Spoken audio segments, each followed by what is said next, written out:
नमस्कार, मैं पूनम शुक्ला स्वागत करती हूँ आपका प्रथम न्याय में। हम यहाँ मौजूद हैं दहीसर में, जहाँ पे क्षितिज ग्रुप के संस्थापक मंगेश भाऊ पंगारे ने दहीसर में जगह जगह पे शक्कर बांटने का कार्यक्रम रखा है और अभी हम मौजूद हैं कोकण वैभव में। तो आइए जानते हैं उनके कार्यकर्ताओं से कि इतने बड़े जगह में शक्कर बांटने का जो उन्होंने कार्यक्रम रखा हुआ है तो ये कैसे मैनेज हो पा रहा है। सर, सबसे पहले आप अपना नाम बताइए, परिचय बताइए।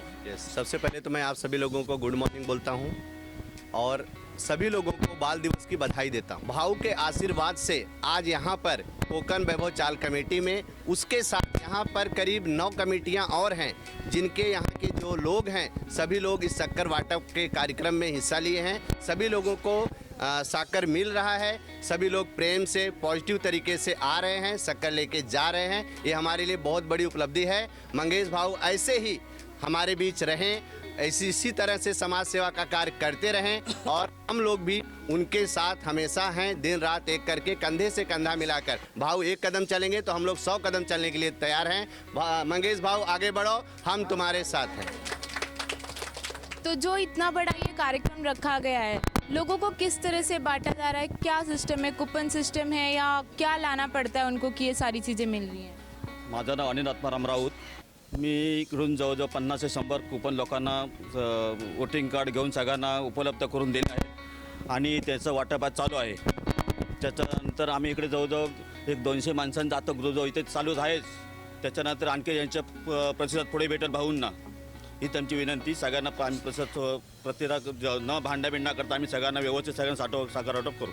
जैसा कि आपने देखा कि मंगेश भाऊ पंगारे के साथ उत्तर भारतीय मराठी हर तरह के लोग हैं जो उनके कार्यक्रम को सफल करने में उनका साथ दे रहे हैं। महिलाओं का ध्यान अक्सर लोग बहुत कम रखते हैं और मंगेश भाऊ पंगारे अपने अक्सर जो कार्यक्रम कह सकते हैं वो खास करके इन महिलाओं को ध्यान में रख के रखते हैं, जैसे कि प्याज बांटना हुआ, शक्कर बांटना हुआ, जो कि घर की चीज़ें होती हैं, जो कि ज़रूरत की चीज़ें होती हैं, जिसके बिना रह पाना मुश्किल है। तो महिलाएं उनसे काफ़ी खुश हैं। तो रितेश जी, हम आपसे जानना चाहेंगे कि जैसे कि आपने कीर्तिमान हासिल कर लिया है प्याज बांटकर और अभी ये शक्कर बांटना, तो ये अनोखे जो आइडियाज़ कह सकते हैं वो आपके पास कहाँ से आते हैं? ये एक अनोखा आइडिया नहीं बोल सकते इसको, क्योंकि ये जो होता है ये कुछ ना किस चीज़ के वजह से ही होता है। जैसे मंगेश भाऊ हर टाइम सोचते हैं कि लोगों की सेवा किस तरह से की जाए, क्योंकि लोगों को सेवा करना ये हमारा धर्म है। तो जैसे ही जिस तरह से जो हमारे सत्ताधारी लोग हैं उन्होंने दिवाली में एक रेशन अपना ये फराल वाटप का कार्यक्रम रखा था और ये फराल वाटप जो हुआ वो उनके कार्यकर्ताओं को ही हुआ, मतलब गिने चुने 10-15 लोगों को ही हुआ।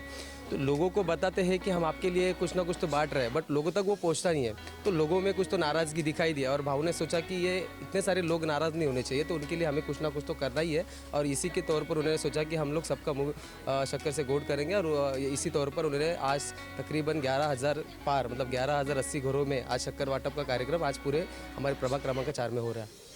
तो जैसा कि अभी छठ पूजा की पूर्व संध्या पे आपने जो कार्यक्रम रखा था उसमें उत्तर भारतीय हजारों की संख्या में आए, तो इस बारे में आपका क्या कहना है? देखिए, हज़ारों की संख्या में नहीं तो 2000 का आंकड़ा भी पार हुआ था। मतलब ये हमारे लिए सबसे बड़े आनंद की बात है कि उत्तर भारतीयों ने इतना अच्छा सपोर्ट भाऊ को दिया है। आने वाले महानगर पालिका इलेक्शन में जिस तरह से उन्होंने उनका नेता, मतलब उन्होंने सोचा है कि हमारा नेता भाऊ जैसा ही होना चाहिए, क्योंकि हमने आज तक जिनके ऊपर भरोसा किया उन्होंने हमारा भरोसा की पूरी वाट लगा दिया। मतलब हम लोग को एक्चुअली उनको जो काम करना है वो हमारे लिए करते नहीं, एक बार वो चुनाव के टाइम आते हैं और बाद में 5 साल अपना मुँह भी नहीं दिखाते। तो ऐसे नहीं होना चाहिए। जब से भाऊ ने मतलब ये राजनीति में प्रवेश किया है तब से भाऊ दिन रात मेहनत कर रहे हैं। उनको भी पता है कि उत्तर भारतीयों की उन्होंने भाऊ किस तरह से सम्मान भी देते हैं और काम भी करते हैं और लोगों की सेवा भी करते हैं। और इनको उनकी यही सोच देके आज इतने सारे उत्तर भारतीयों ने उस कार्यक्रम में सहभाग हुए थे और भाऊ ने भी उनकी अच्छी तरह से खातिरदारी किया और उनको एक अच्छा लगा। और सभी हमारे पूरे वार्ड में तकरीबन 2000 से ज़्यादा लोगों ने इसमें पार्टिसिपेट किया। ये हमारे लिए एक प्रकार की जीत ही है कि आप लोग इस महान कार्य में शामिल हुए हैं और इस बात को आप जनता तक पहुंचाइए। यह जो कार्यक्रम हो रहा है यह ऐतिहासिक कार्यक्रम है। आज तक इतनी बड़ी तादाद में किसी ने शक्कर वाटप या किसी तरह का भी लोगों को जिससे फ़ायदा मिले इस तरह का किसी ने भी कार्यक्रम नहीं किया था। जो थे जिनको करना चाहिए था उन्होंने भी इस तरह से नहीं किया है। मुझे बोलने में कोई तकलीफ नहीं है। भाऊ का जो काम है इसे जो है ऐतिहासिक रूप से लिखा जाना चाहिए। 11,000 बहुत बड़ी बात होती है। अगर आप काउंट करेंगे तो करीब 10-12 लाख रुपए का साकर जो है वाटापोरा एक बहुत बड़ा सराहनीय कार्य है भाव जैसे लोग कर रहे हैं। मैं भाव को तहे दिल से शुक्रिया अदा करता हूं। हिंदू, मुस्लिम, सिख, ईसाई सभी जाति धर्मों के लोग इसका लाभ उठा रहे हैं और मराठी मानसे और हमारे उत्तर भारतीय ये लोगों ने बहुत बढ़ चढ़ कर हिस्सा लिया है। इसके लिए मैं भाव को बहुत तहे दिल से शुक्रिया करता हूँ। ऐसे हमारे बीच रहे और समाज सेवा का कार्य करते रहें। तो आइए मंगेश जी से जानते हैं कि मंगेश सर, ये जो भी आपका ग्रुप है इसमें महिलाएं और जो युवा हैं ये कह सकते हैं 100-200 लोग आपके साथ कंधे से कंधा मिलाकर चलते हैं, तो उनका विश्वास आपने कैसे जीता है?